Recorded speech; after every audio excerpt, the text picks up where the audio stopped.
My husband, Marcellus, was preparing dinner when he received a message from a coworker. "Boss, I miss you." After a moment of hesitation, I replied for him. "Come over. My wife isn't home today." A short while later, the doorbell rang. My husband's face went pale as a ghost, drained of every drop of blood. In the spacious kitchen of our luxury condo in Buckhead, the sweet and savory aroma of slow-cooked oxtails permeated everything. It was the scent of home warmth, of that happy family life everyone dreams of.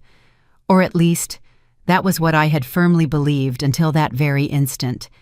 Marcellus was standing in front of the stove, stirring the pot that was simmering over low heat.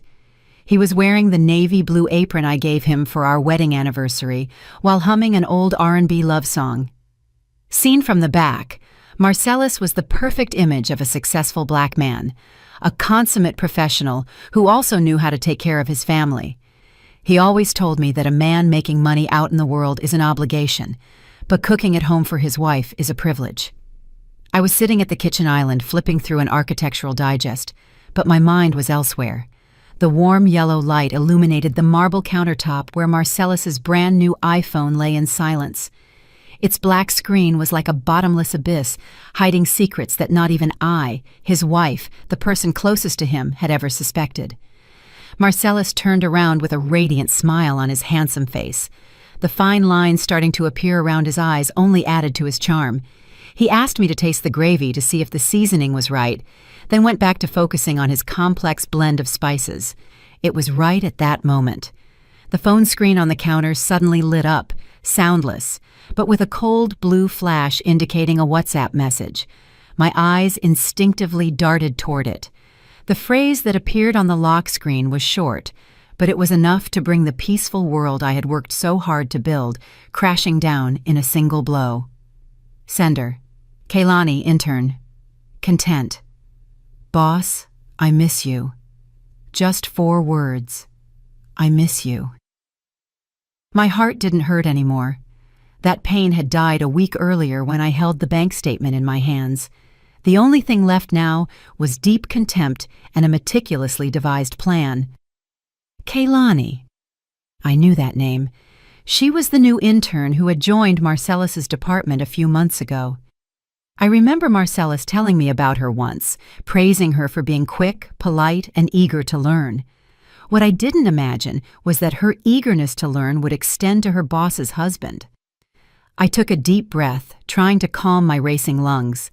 The rationality of a 30-something black woman who had overcome countless hurdles to get to where she was didn't allow me to scream or break things.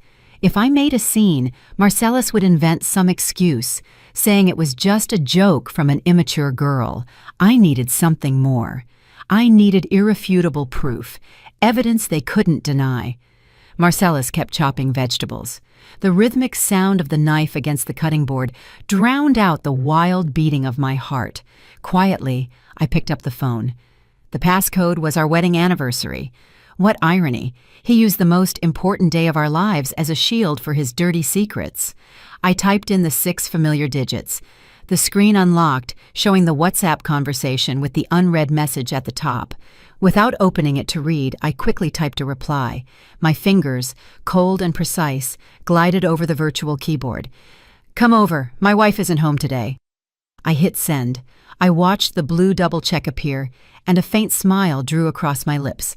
I took a screenshot of that brief exchange, sent it to my own phone, and deleted any trace from Marcellus's device. I wanted him to be completely oblivious when the show started. I placed the smartphone back exactly where it was, at the exact same angle. My hands were trembling slightly, not from fear, but from the repressed rage boiling in the deepest part of my soul. I looked at Marcellus's back. He was still the same man, with the same devoted appearance. But now, in my eyes, everything was repulsive hypocrisy. He was playing the role of the perfect husband, but his mind was likely flying off to his young, pretty mistress. If he wanted to act in this farce so badly, I would make sure to direct the tragic final scene myself. I fixed my hair, composed my expression, and tried to return to my usual state of calm. The storm inside me remained hidden behind a serene gaze, waiting for the chance to level everything in its path. This was going to be a very long night. Marcellus served the steaming oxtails in a large serving dish and placed it in the center of the table. The intense aroma of allspice, thyme, and beef spread through the dining room. With a cloth, he meticulously wiped away even the smallest splash on the rim of the plate. Yesterday, that delicacy would have moved me to the point of hugging him. Today, however, looking at that stew was like looking at poison coated in sugar. He served me a plate full of white rice and, picking the most appetizing piece of meat, placed it on top. With a warm, deep voice, he said, "Eat while it's hot, baby. I cook the meat until it falls off the bone." He even bragged about going to 3 different markets to find the best cuts just to take care of me the way I deserved.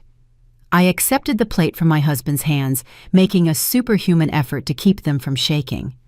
I brought a piece of meat to my mouth and chewed slowly. It was incredibly tender, and the gravy had just the right kick I liked. But as I swallowed, I felt a bitter, nauseating taste, as if I were chewing ashes. I had to drink a large gulp of water to keep from gagging. I looked at the man sitting across from me.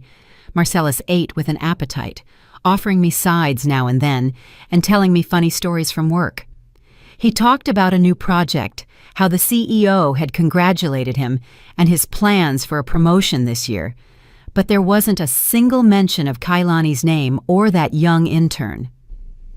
I wondered how a person could lead a double life with such mastery, being able to receive an "I miss you" from his mistress, and moments later play the role of the exemplary husband who adores his wife. Maybe during our 6 years of marriage, he had repeated that performance so many times that even I couldn't distinguish what was real and what was fake anymore. I remembered our difficult beginnings when we got married. We started with nothing in a small studio apartment on the outskirts of the city. Marcellus took my hand and swore he would work tirelessly so I would never lack anything to get us a decent home. And he kept his promise. This luxury condo, all these comforts, were the testimony of our joint effort. But it seems that as material abundance grew, people's hearts began to change too. Satiety gave way to base desires, and the devoted wife who once shared a simple sandwich with him now seemed flavorless compared to the fresh young women outside. Feigning being full, I put down my silverware. I said I was a little tired and didn't have much appetite. Marcellus immediately adopted a look of concern.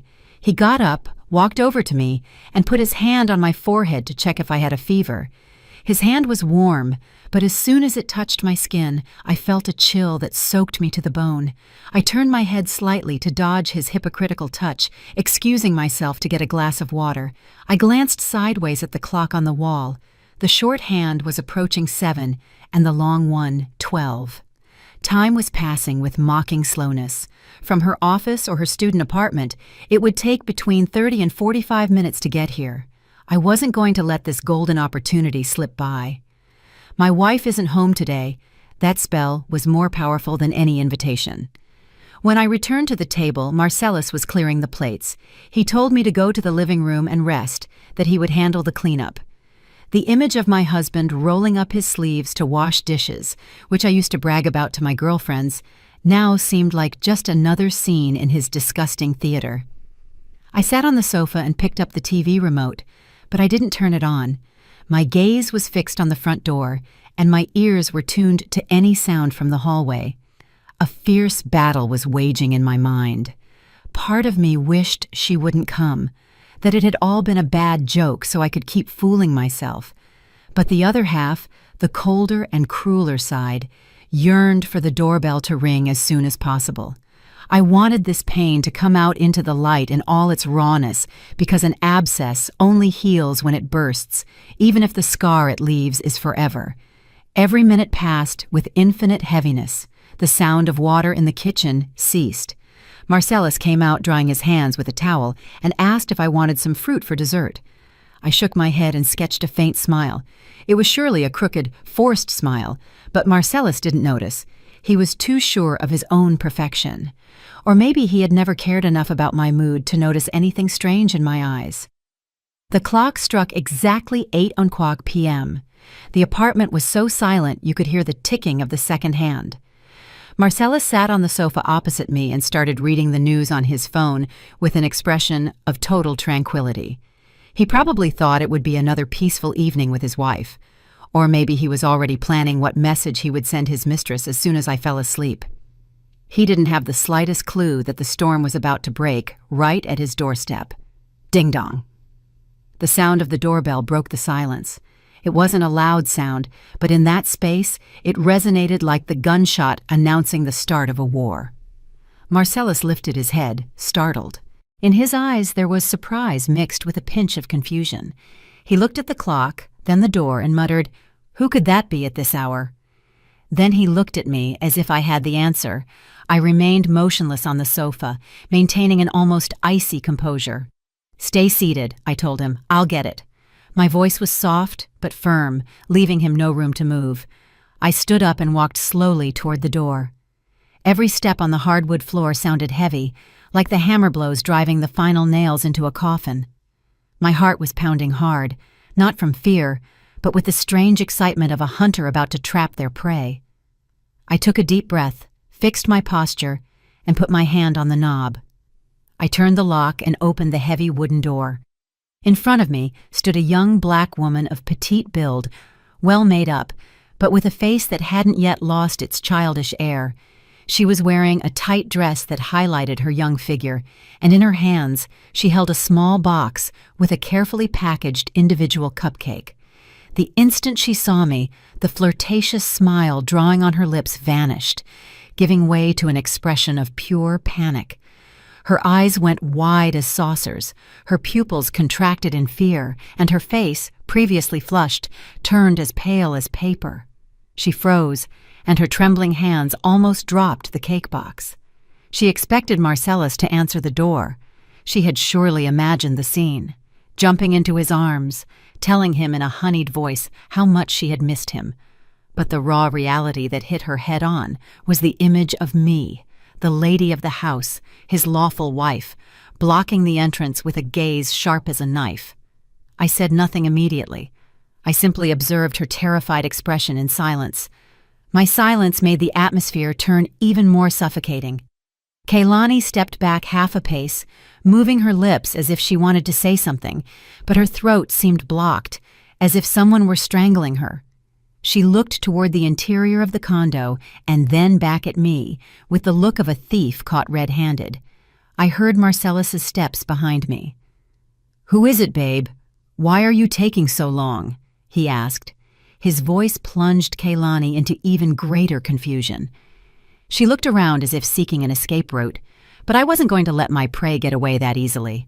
I smiled. It was probably a smile more terrifying than weeping. And then I spoke. My voice was loud and clear enough for both the person inside and the one outside to hear, loaded with cold authority. "Hello, Kaylani. Are you here to see my husband?" My question was like a bucket of ice water for Kaylani, and simultaneously a shock for Marcellus, who was approaching. I saw Kaylani shudder. She realized she had fallen into a trap, but there was no turning back now. The door was open. The show had officially begun. Kaylani was shrinking like a little bird that had accidentally fallen into an eagle's nest. She squeezed the cake box so hard her knuckles turned white. Stammering, she barely managed to articulate a few words to justify her untimely appearance at those hours. She said she had heard Marcellus was sick, and since she was passing by the neighborhood, she decided to bring him a cupcake, hoping he'd recover soon so he could keep teaching her, the intern. A lie so clumsy it was pathetic. I knew perfectly well that Marcellus wasn't sick, and that this gated community was so tucked away, it was impossible to pass by unless you came on purpose. But I didn't correct her.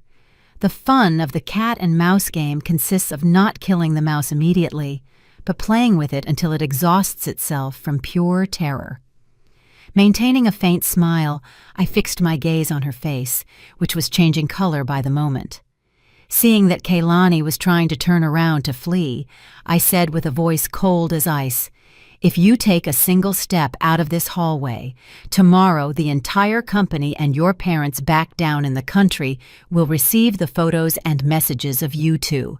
Come inside, Let's talk calmly, and I'll let you keep a shred of dignity." Kaylani stood rooted to the spot. Trembling, she followed me reluctantly inside. I told her that since she was here, she could take the chance to see the house, that the vibe was very cozy. I emphasized that I wanted to formally introduce her to my husband. I elongated the word husband on purpose, as if stamping a seal of ownership on the man frozen behind me. Marcellus had already reached the living room.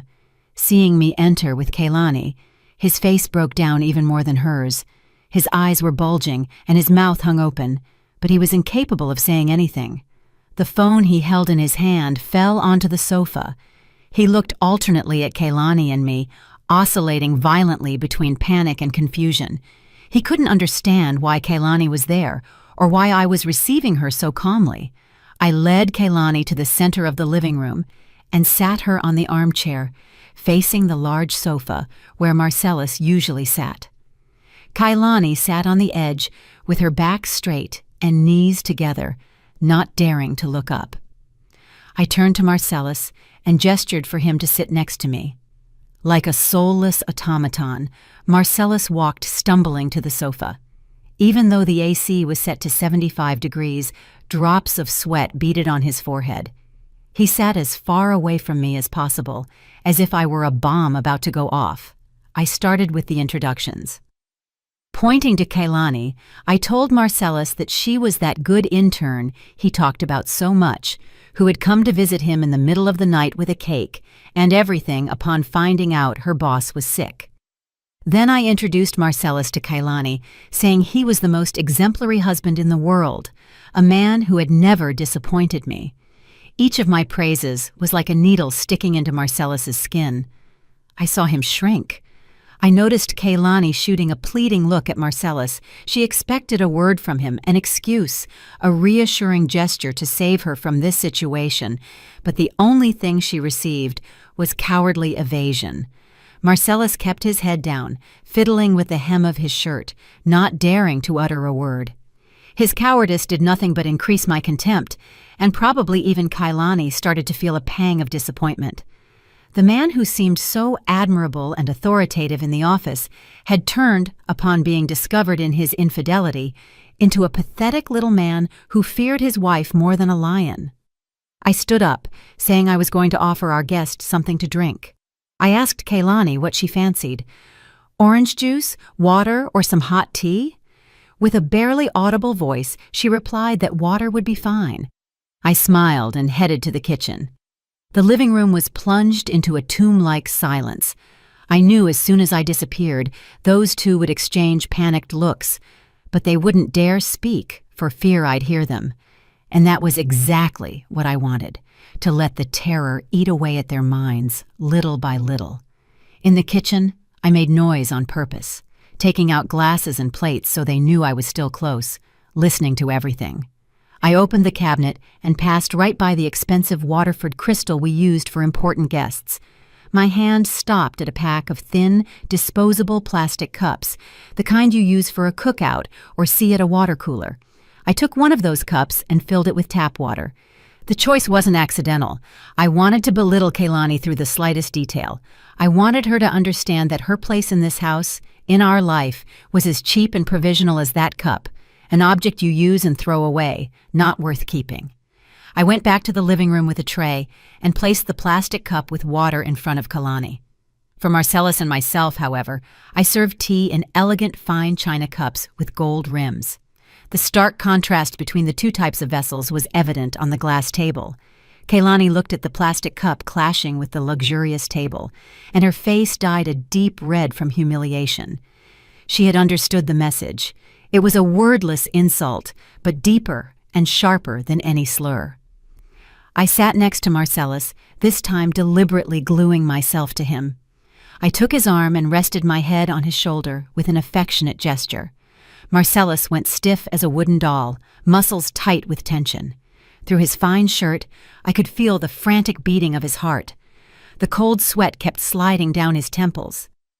I initiated the conversation with hypocritically social questions. I asked Kaylani how the internship was going, if Marcellus was very demanding with her, if he didn't harass the interns.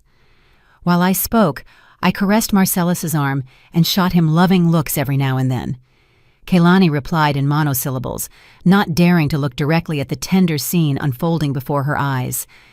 In her gaze, envy, bitterness, and fear mixed. She was witnessing how the man she coveted belonged legally and completely to another woman. The sweet promises Marcellus must have whispered to her when they were alone became insignificant before this crushing reality. The air in the room was so thick it was hard to breathe. Not even the soft hum of the central air could dissipate the suffocating atmosphere. I felt like I was witnessing a tragic silent play, where every actor strove to fulfill their role, with the difference that only I had the script and knew the ending. Suddenly, I changed the subject and turned to Marcellus with an excited voice. I brought up our vacation plans to St. Lucia for next month. I described an idyllic future with enthusiasm, the blue sea, the white sand, the romantic candlelight dinners. I added that we were looking at a lake house in the Blue Ridge Mountains to spend weekends growing our own garden and fishing, and that we were already planning how to take care of our parents in their old age. Each of my words was a dagger stabbing into Kaylani's heart. She would realize she was completely excluded from Marcellus's life, the future plans, the assets, the long-term projects. All of that belonged to us as a couple. In that picture, there was no room for her. She was just a passing whim, a temporary pleasure for Marcellus. Marcellus remained sitting in sepulchral silence, neither confirming nor denying anything. He seemed to be sitting on hot coals, wishing this psychological torture would end as soon as possible. But I wasn't going to let him go that easily. I wanted to brand this horrible night into both their memories so they'd feel a shiver every time they remembered it. I turned to Kaylani and with a smile threw her a seemingly innocent question, but one loaded with meaning. Kaylani, as young and pretty as you are, I'm sure you have plenty of men chasing you. Me, on the other hand, I'm getting older.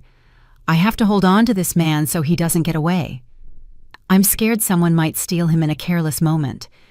They say nowadays there are a lot of thirsty side chicks popping up like mushrooms after the rain, right? Kaylani started and lowered her head abruptly. She clenched her fists so hard her fingertips turned white. She knew perfectly well who I was referring to. The term thirsty side chicks, though pronounced lightly, was sharp as a razor and severed the last shred of her pride. The words resonated in the air, making the atmosphere even more uncomfortable. Kaylani didn't dare answer my question. She mumbled something unintelligible and avoided my inquisitive gaze. I could see her fragile shoulders shaking violently, despite her efforts to contain herself. The confidence and flirtatiousness with which she had arrived at my house had disappeared completely, leaving only the image of a sinner awaiting judgment. But I wasn't going to let them escape that easily. I turned to Marcellus and squeezed his arm a little tighter. My nails dug slightly into his skin through the shirt, reminding him of my powerful presence. I looked at my husband and, changing my voice to a honeyed tone but maintaining a gaze sharp as a knife, I asked him about the lake house in Blue Ridge that we had gone to see last week. I spoke loudly and clearly, ensuring Kaylani heard everything. I reminded him that our parents had loved the land, that it had good energy, and being near the river, it was very cool. I emphasized that my parents had promised to contribute $15,000 for the renovation as a gift for their future grandchildren. At the mention of children, I felt Marcellus's body tense up. It was his weakest point. We had been married for 6 years, but had postponed having kids until we reached financial stability. And now, when everything was ready, I discover this betrayal. But I brought up the topic of children on purpose. I knew it was the strongest anchor, the family and social legitimacy that a passing mistress like Kaylani could never give him. I described with enthusiasm a happy family, full of children's laughter. I said next year was perfect to try for a baby. that at our age it was the ideal time, and I hoped it would be a boy. Then I turned to Kaylani and asked if she didn't think it was a wonderful plan. At the direct question, Kaylani jumped, and the teaspoon she was holding dropped from her hands. The clinking of metal against the porcelain saucer rang sharp in the silence. She rushed to pick it up, and with a flushed face, she stammered, It's a great plan. I'm sure you'll be very happy." How ironic that forced blessing sounded from the rival's lips. I knew inside she was screaming, consumed by envy. She had come here hoping to make a space for herself in our life, but the only thing she had found was a firm declaration of a future where there was no room for her. The big assets, the solid family ties, the long-term plans, all of it formed an impregnable wall protecting this marriage. A wall that someone like her, with nothing to offer, could never tear down. I continued my psychological attack on the financial flank.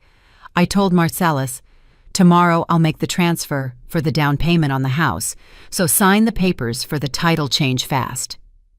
I deliberately emphasized that the house would be in both our names. It was a declaration of sovereignty over our assets, a warning that everything Marcellus had was tied to me, and that if he left me, he'd lose everything. Marcellus, sweating buckets, nodded his head. He wished I would shut up, stop torturing him with those sweet words about the future that sounded more terrifying than a threat at knife point. He knew perfectly well the warning hiding behind every one of my words. Don't be an idiot, and don't trade everything you have for a momentary pleasure. The conversation about the house and kids seemed to suck the last drop of vitality out of Kaylani. She shrank into the armchair, hugging the glass of water with both hands, as if seeking warmth that had vanished long ago. I looked alternately at the thin plastic cup in her hands and the gold-rimmed cup in mine, feeling a cruel pleasure. I lifted my cup, took a sip, and savored the subtle aroma of the high-quality green tea. I commented on how delicious the tea was, its clear and smooth taste. I offered Kaylani some too, but my gaze stopped on her cheap plastic cup with false pity. "Kaylani, are you okay with just water? Do you want me to make you some orange juice? Water is a bit bland, don't you think?" My voice was kind, like a charitable lady giving alms to a beggar, but with a nuance of contempt. Kaylani denied hurriedly with her hands. No, I'm fine. I was thirsty. Water is enough. I don't want to be a bother." The word bother she used seemed ridiculous. Her mere presence here at these hours was the greatest of bothers. I set the cup on the table. The dry, firm sound of porcelain against glass resonated in the room. I looked at Marcellus. He was still sitting like a corpse with his eyes glued to the tips of his shoes. I decided to involve him more in this fun game. I told him to cut some apples for our guest. "A man of the house should be a gentleman. How can you have a guest sitting there without attending to her?" Marcellus, as if he had received an electric shock, jumped up and went to the kitchen for the apples and a knife. He peeled the fruit clumsily, hands shaking, leaving the skin jagged and in chunks. The man who once carved flowers out of carrots for me couldn't even peel a simple apple in front of his mistress now. His mind was short-circuiting. Fear had paralyzed all his senses and skills. When he put the plate of apples on the table, I stabbed the most appetizing piece with a fork and brought it directly to Marcellus's mouth. "Open up, baby. Let me feed you. Don't touch it with your hands, they're dirty." Marcellus hesitated for an instant, but finally accepted the apple I offered. The scene of a couple feeding each other affectionately in front of a third party was natural and at the same time extremely provocative. I pushed the plate of apples toward Kaylani. "You eat too, Kaylani. These are Honeycrisp, very crunchy and sweet." Kaylani looked at the piece of apple Marcellus had just eaten, and then the plate in front of her, as if a knot had formed in her throat. How could she swallow a bite witnessing such a display of affection? The discriminatory treatment wasn't limited to the cups, but also the attention and care. I was the wife. I had the right to care for my husband publicly and be cared for by him. She, on the other hand, however much Marcellus wanted her in the street, in here was an intruder, a forced spectator of our marriage's happiness show. I saw Kaylani's eyes turning red. She was probably crying inside, or maybe regretting the stupidity of coming here to be humiliated this way, but I felt not a shred of pity. My compassion died the instant I saw the message, "I miss you," on the phone screen. Mercy is a luxury I don't grant to those who try to destroy the happiness of another's home. Silence took over the living room again, but this time the air smelled much more like gunpowder. Kaylani, perhaps to break the tension or try to recover some of her image as a considerate person in front of Marcellus, cleared her throat and asked shyly about his health. "Boss, how is your stomach doing? Does it hurt less?" Her voice was low, but tinged with sincere concern. She even offered to ask her mother to send a jar of honey with black garlic from her hometown down south, which according to her was very good for the stomach. Hearing that, Marcellus's face turned livid. He denied hurriedly with his hands, saying he was fine, that it wasn't necessary. He glanced sideways at me, terrified, knowing his stupid mistress had just made a fatal mistake. She was demonstrating knowledge of her boss's private life that far exceeded the limits of a normal professional relationship. I let out a laugh, a short, icy chuckle that made them both shudder. I looked at Kaylani with a piercing gaze, as if I could read her soul. "Wow, Kaylani, you sure do worry about your boss. Look at that. The wife who lives and sleeps with him in the same bed still hasn't made him that honey with black garlic. But you, an intern who's been here barely a few months, how do you know about his ailments, too?" I deliberately elongated the words "lives and sleeps with him" in the same bed to remind Kaylani of her place. I gave no truce and kept attacking. "Does Marcellus complain about his pains in the office in front of you?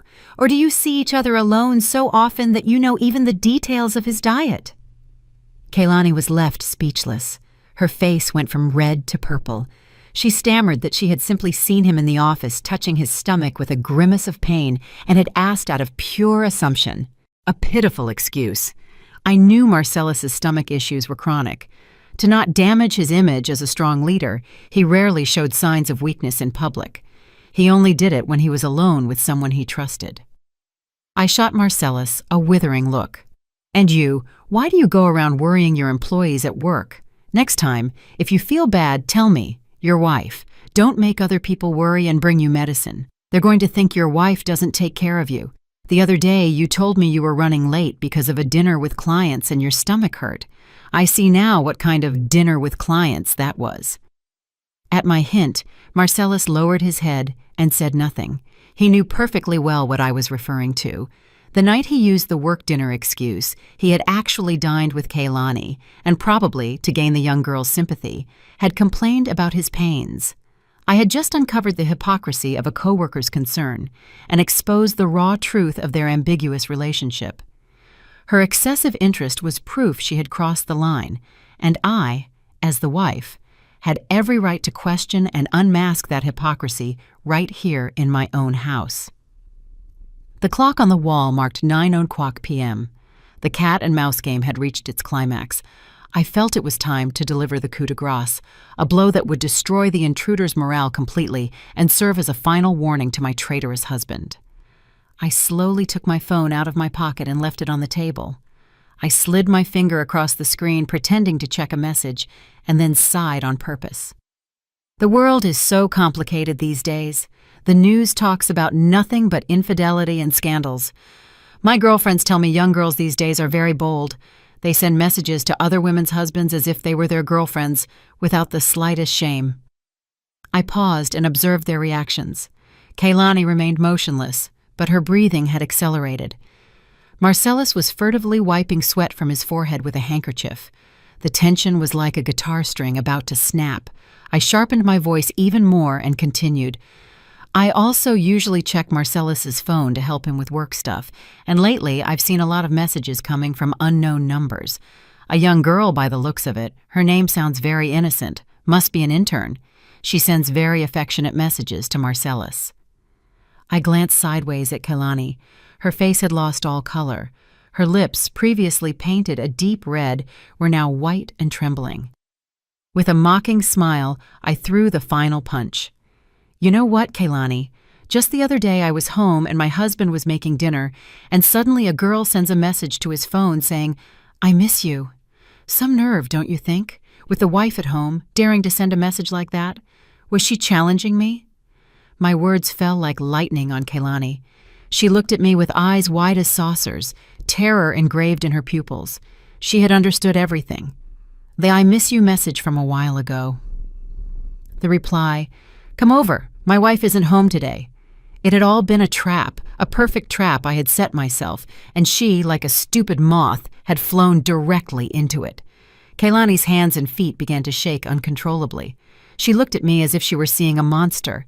She realized the woman sitting across from her wasn't a docile and naive housewife, but a master of psychological warfare. I knew everything from the start, but had acted with total naturalness, inviting her in, serving her water, offering her cake, and then I kept ripping off the mask layer by layer until leaving her completely naked in her own shame. Marcellus, beside me, was also in shock. He turned toward me with a look of pure horror. He never would have imagined I had read that message and that I was twisted enough to lure Kaylani here and humiliate her that way. My intelligence and cruelty sent a chill down his spine. He realized he had vastly underestimated his wife. I looked Kaylani straight in the eyes. My gaze was cold and contemptuous. I didn't need to say anything else. My silence was the severest of sentences. I had revealed everything, but I hadn't pronounced her name directly yet. I wanted to see if she had a minimum of dignity left to withdraw on her own. It was the last act of mercy I would grant her before she left this house. Kaylani couldn't take it anymore. The invisible pressure emanating from me, Marcellus's cowardice, and the cruel truth that had just been revealed crushed her will. Every second must have been torture for her. As if she were sitting in an electric chair, she hurriedly grabbed the purse she had left beside her. In her haste, the bag hit the chair with a dull thud. She jumped up, but her legs wobbled and she almost fell. Without daring to look me in the face, head down, she mumbled that she had to go. She made the excuse that something urgent had come up at home, that her mother had told her to come back right away, and that she was sorry she couldn't stay longer. Her voice was cracked, on the verge of crying. Without waiting for our reply, she headed for the door, running like a pursued thief. The cake box was left abandoned on the table as proof of the miserable failure of her visit. Marcellus made a move to get up, probably to walk her out or apologize. But I was faster. I put my hand on his thigh and squeezed hard, signaling him to stay put. My gaze hardened, warning him not to do anything stupid in this situation. Marcellus understood my message and stayed paralyzed, following Kaylani's back with his eyes as she disappeared behind the door. I got up and followed her slowly to the entrance. I walked with calm and assurance, in marked contrast to her nervousness. Kaylani was trying to put her shoes on, but her hands were shaking so much she couldn't manage. I leaned against the doorframe with my arms crossed, watching her with a mixture of pity and contempt. When she finally managed to get her shoes on and was preparing to open the door to go out into the hallway, I called out, "Kaylani!" She stopped dead, startled. She turned around with a scared, pleading look. She probably feared I'd make a scene in the building hallway, insult her, or grab her by the hair, but I didn't. My dignity didn't allow me to behave like a hood rat. I walked up to her and whispered in her ear, low enough so only we two heard it. My voice was soft as a breeze, but cold as ancient ice. "Next time you come to see my husband, call first. If you go wandering around here at this time of night, the neighbors might misunderstand and think something shady is going on in this respectable house. And remember this, Marcellus's wife isn't always out of the house." Hearing my words, Kaylani's face was left without a drop of blood. She nodded repeatedly, like a chicken pecking. She stammered a yes and ran toward the elevator. She pressed the button frantically, as if she wanted to flee from there as soon as possible. Her figure, small, alone, and pathetic, was silhouetted against the bright hallway light. I watched her until the elevator doors closed, swallowing her whole. A faint smile drew on my lips. One down. The young prey had gotten a good scare. Now, not even if they paid her would she dare approach my husband. But the war wasn't over. The main enemy, the one who had caused me the deepest wound, was still sitting in the living room. I turned around and slammed the door shut. The dry sound of the lock resonated in the apartment. It announced the beginning of the trial for the traitorous husband. I took a deep breath, recovered my cold expression, and walked in. The wooden door closed, completely isolating this apartment charged with deadly air from the outside world.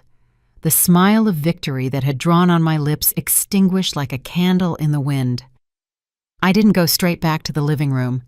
I stayed standing for a few seconds, clutching the cold doorknob. The waves of nausea rising from my stomach were unbearable.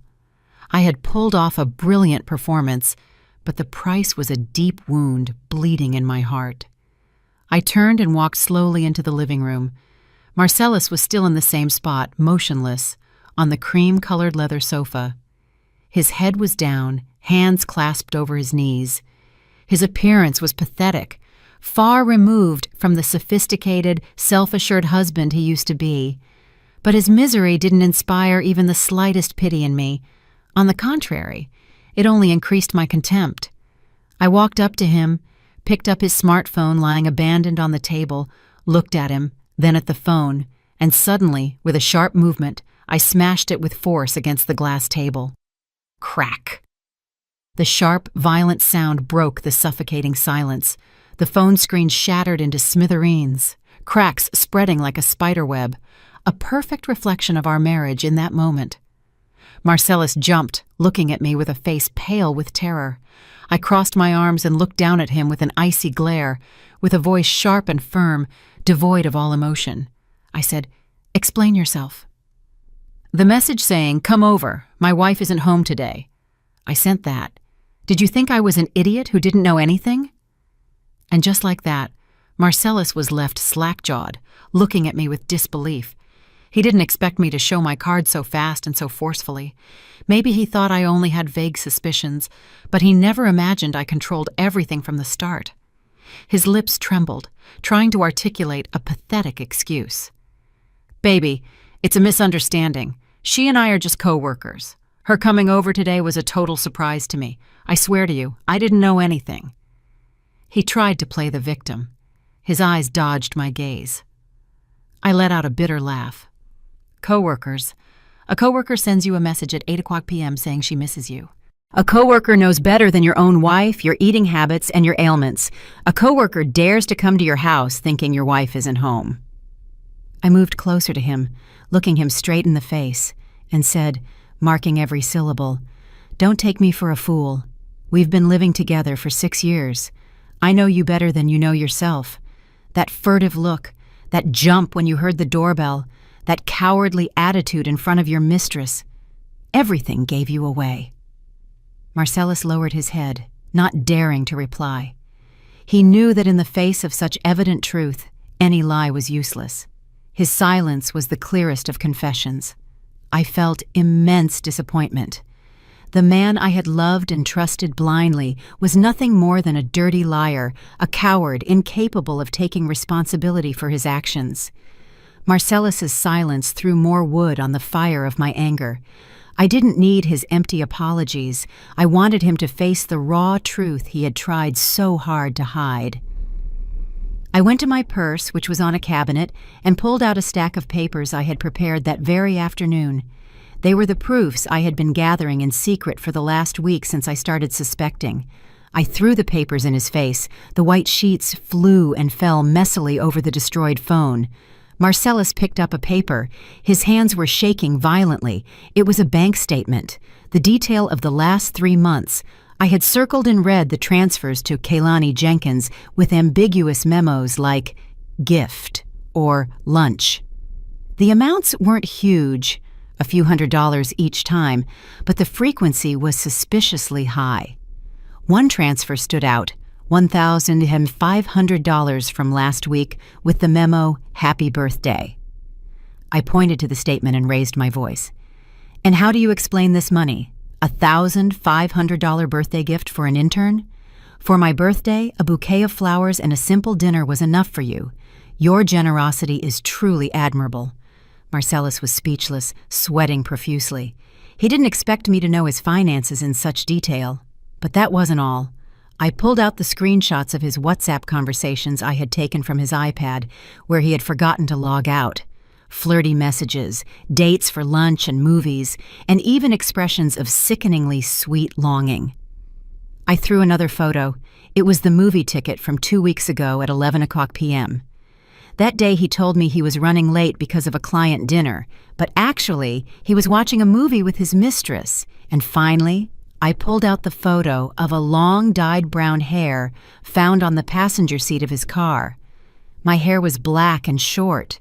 That hair was, without a doubt, Kehlani's. Faced with such irrefutable proof, Marcellus crumbled completely. There was no way to deny it or make excuses anymore. His mask of hypocritical morality had been ripped off, revealing his true traitorous nature. He let his arms drop and sank into the sofa with an expression of despair. And then he started to cry. Tears of a grown man, something I had rarely seen. "I'm sorry, I went crazy for a moment. She bewitched me. Please forgive me just this one time." A late apology and a cowardly excuse, shifting the blame to another. Cheating men always use the same repertoire. I fell into temptation. I couldn't help it. Seeing him cry froze my heart. I went to the kitchen. I grabbed the pot with the oxtail stew he had prepared with such care all afternoon. Under Marcellus's astonished gaze, I dumped the entire contents into the trash can in the corner. The delicious aroma of the stew mixed with the sour smell of garbage, creating a nauseating stench. I turned to Marcellus and threw my final sentence at him. "My love for you is like this stew. Before it was delicious and precious, but once it gets contaminated, it's nothing but trash. And I don't eat trash." My act of throwing away the food was like a bucket of cold water for Marcellus, who seemed to wake up from his delirium. He realized I wasn't joking. The determination in my eyes and actions announced an irrevocable break. Marcellus ran toward me, fell to his knees, and hugged my legs. He cried inconsolably, begging me not to leave him, not to divorce him. He swore he would end everything with Kehlani, that he would even quit his job if necessary, that he would do anything to fix his mistake. He appealed to our parents, to our 6 years of marriage, trying to hold me back. I remained rigid as a stone, letting him cry, hugging my legs. My heart was already dead. His oaths now only produced more disgust in me. If he had really valued our 6 years of love, he wouldn't have slept with another woman. If he had really thought about our parents, he wouldn't have let things get to this point. Coldly, I pushed his hands away and stepped back. I looked at him with pity and said, "Keep the little dignity you have left. Don't be pathetic. My decision is irrevocable." I turned around and went straight to the bedroom. Inside the closet was the large suitcase I had packed that afternoon. I pulled it out and threw in some more clothes and my essential personal items. I didn't take much, just what was truly mine. This house, these furniture pieces, now seemed stained by betrayal. I walked out to the living room with the suitcase. Marcellus was still on the floor, sobbing with his head down. His wails resonated in the silent space. I left a sheet of paper I had printed previously on the table.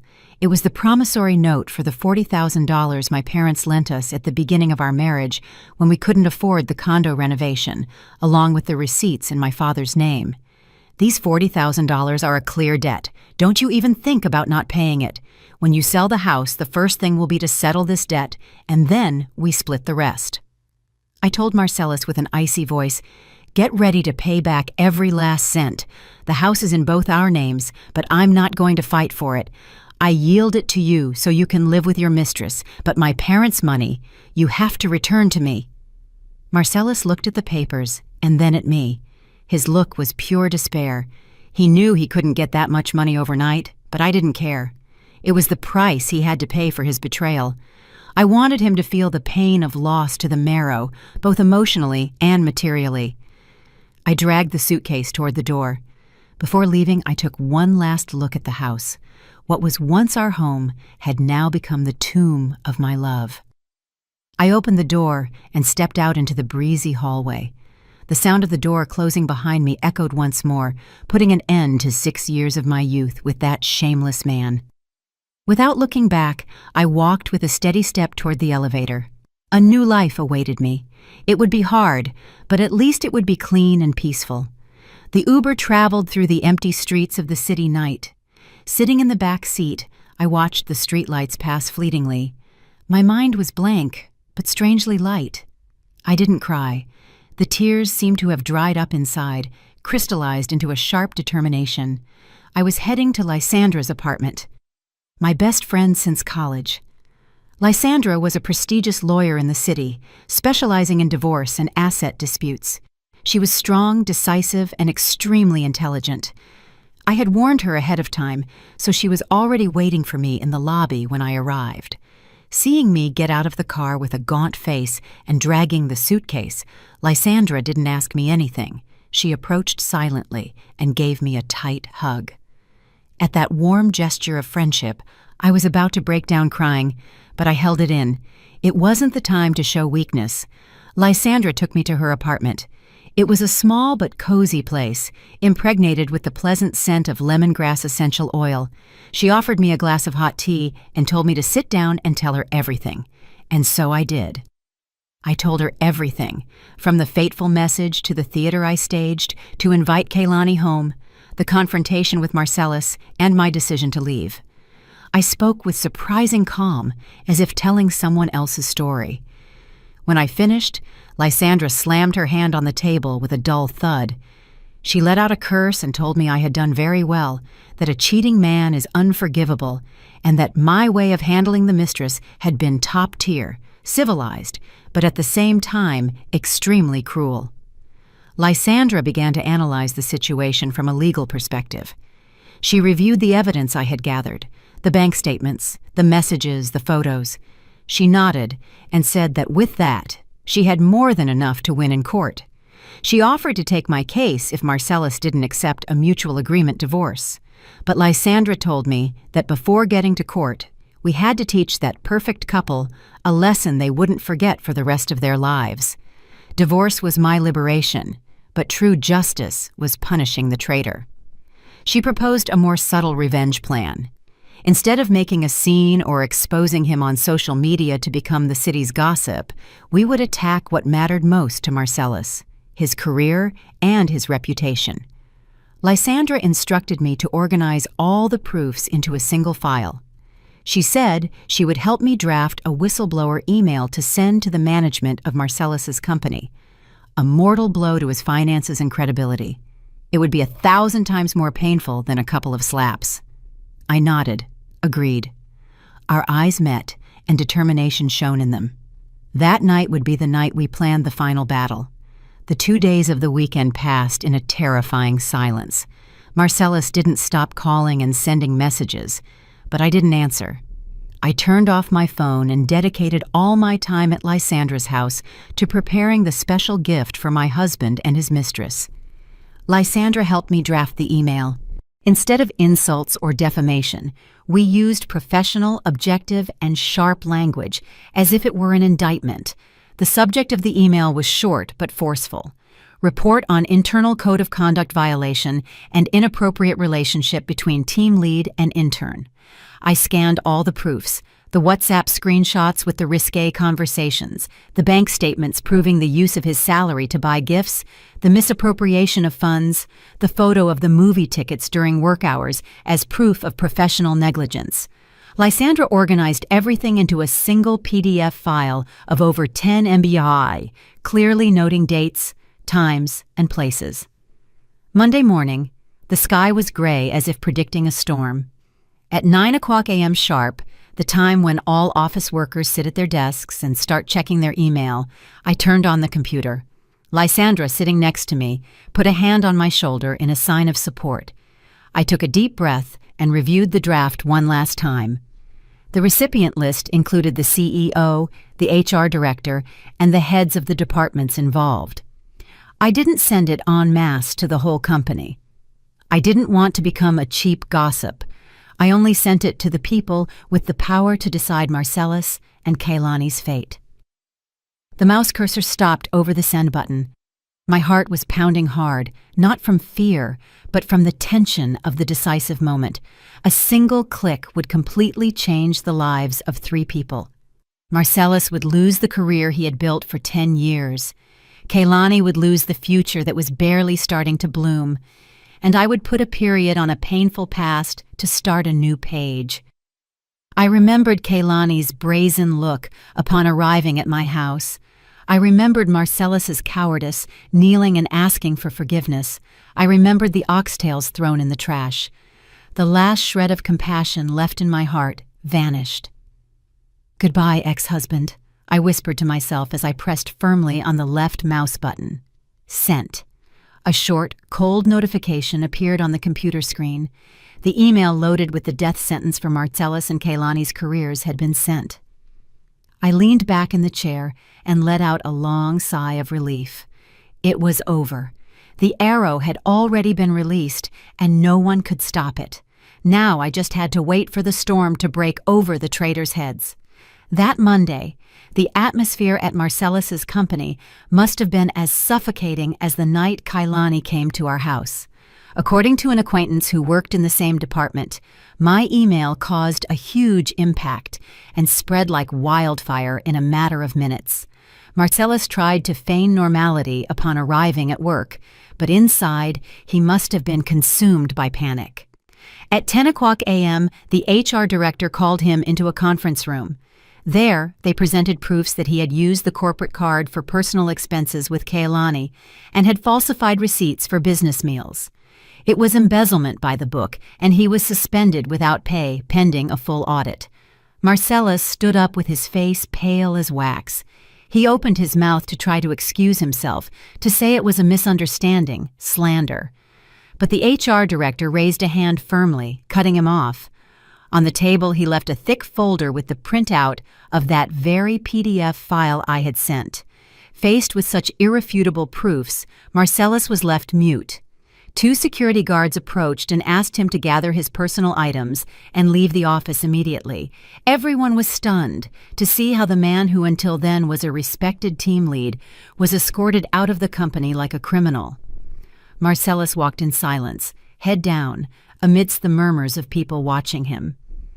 That public humiliation would mark his career with an indelible stain. I, from Lysandra's house, received the news by phone without feeling the slightest emotion. I didn't laugh with satisfaction, nor did I feel pity. It was the price of betrayal.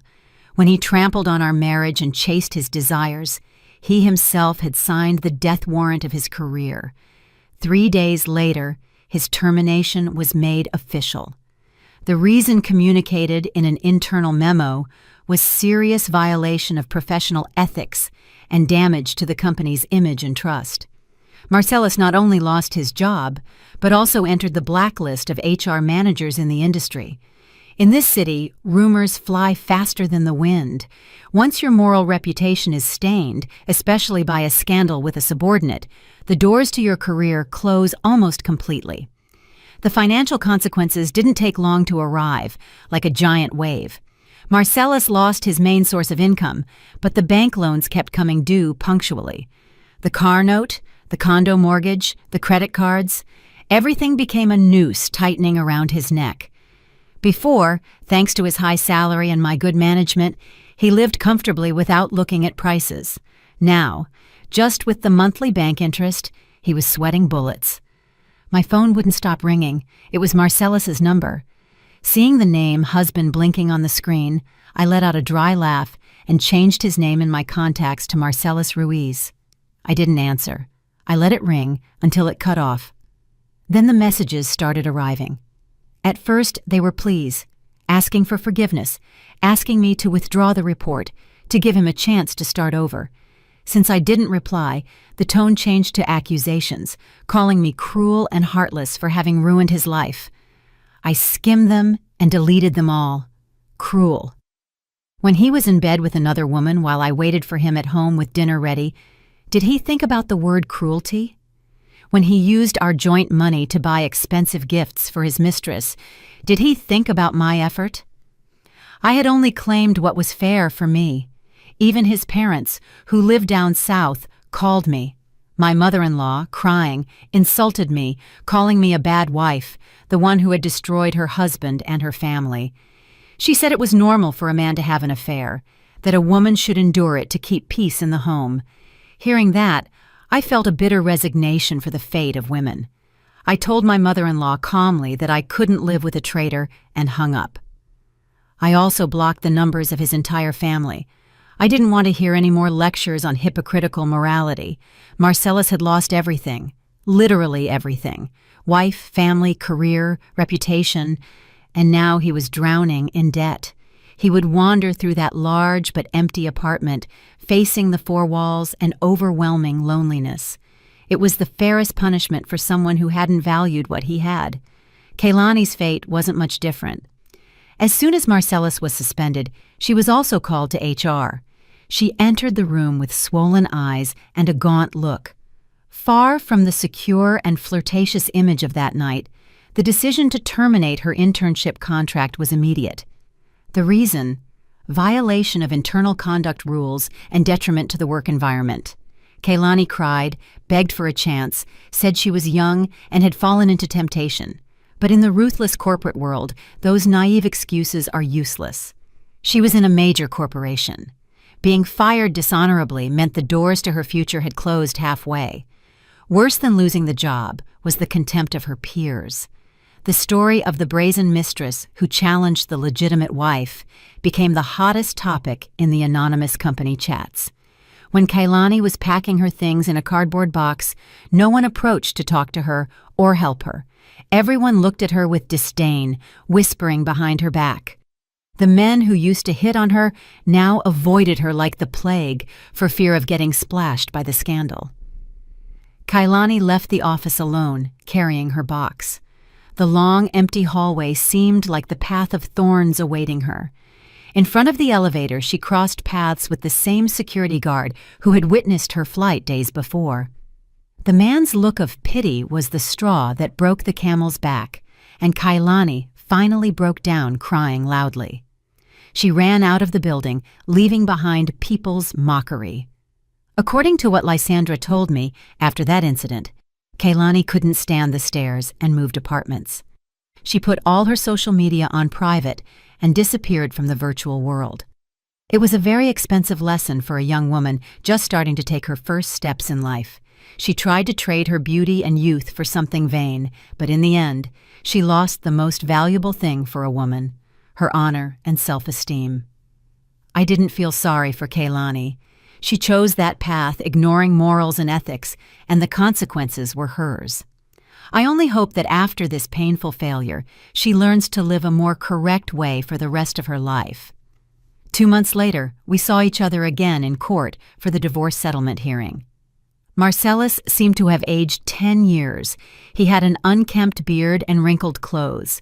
He looked at me with pleading eyes, but I maintained a cold and distant attitude. Lysandra accompanied me as my lawyer. Her presence, professional and sharp, intimidated Marcellus even more.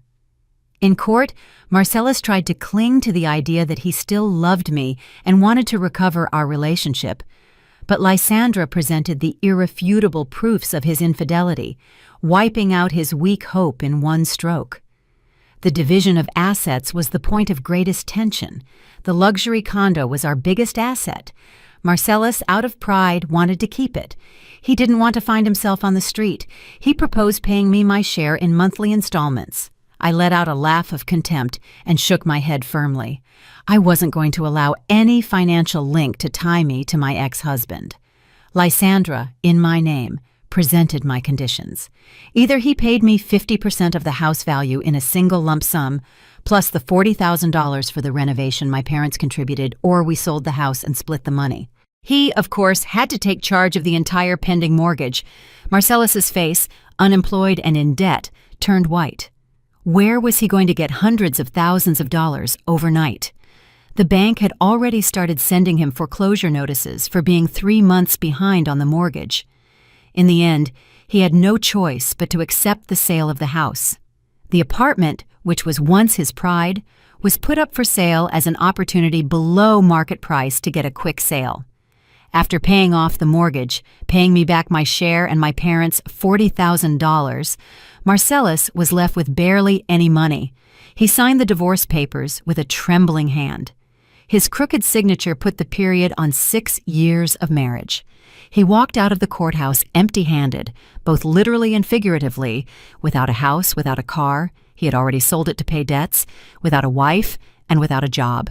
He stood alone in the sunny courtyard of the courthouse, watching in silence as I left in a cab. The price was very high, but it was entirely his fault. I received the money from the house sale and the asset division. It was a considerable sum, enough to start a new life. Instead of a big apartment like before, I chose a smaller, cozy condo in a quiet neighborhood full of trees. I decorated my new home to my taste. Gone were the ostentatious, flashy furniture pieces to satisfy Marcellus's vanity. In their place, I put soft beige tones, fresh plants, and a simple solid wood bookshelf. Every corner of the house reflected my personality and transmitted an unusual peace. Tonight, I've invited Lysandra to the housewarming. We are sitting on the balcony with a cool breeze, drinking red wine and gazing at the illuminated city. Lysandra toasted to my liberation, to having gotten out of that disaster. I smiled and clinked my glass with that of my valuable friend. Without her strength and determination, I probably wouldn't have weathered this storm with such fortitude. My phone vibrated with a notification. My direct deposit hit. I've been promoted to team lead after successfully leading a major project. The intense work has helped me gradually distance myself from the pain of the past. I opened Facebook and saw a message from a stranger. Her profile picture was a sunflower in full bloom. She was thanking me. Turns out Lysandra had shared my story anonymously on a women's forum to alert others, changing all names and personal details. The woman told me that reading my story had given her the courage to leave her husband, who had been mistreating her and cheating on her for years. Reading the message, I felt a strange warmth in my heart. My pain hadn't been entirely useless.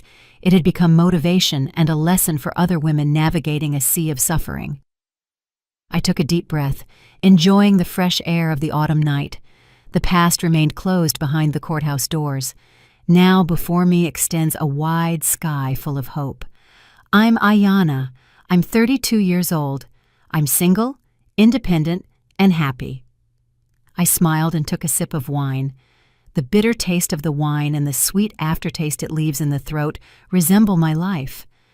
Now I suppose you have to go through the bitterness to be able to savor the sweetness of freedom. Did you like the story, and which city are you listening from? Let's meet in the comments.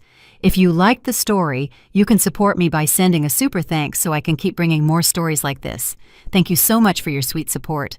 I'm looking forward to your comments on the story. On the screen, you can see 2 new life stories that I highly recommend. There's so much more on my channel. Don't forget to subscribe. See you in the next life story. With love and respect.